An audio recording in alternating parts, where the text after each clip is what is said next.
বিসমিল্লাহির রহমানির রহিম। আপনাদের ঘরে যারা ছেলে মেয়ে ছোটো ছোটো ছেলে মেয়ে আছে,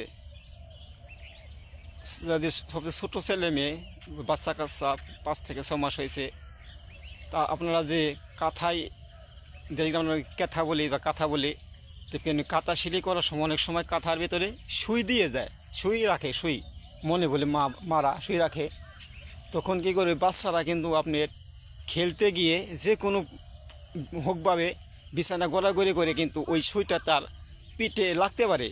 তা আপনার মা ও গার্জেনকে সবসময় ভাবে অনুরোধ করে বলছি যে নিশ্চয়ই আপনার বাচ্চাদেরকে সবসময় সচেতনভাবে রাখবেন, কেননা একটা দুর্ঘটনা কিন্তু সারা জীবনের জন্য কান্না, কারণ শিশু বাচ্চা কিছু জানে না।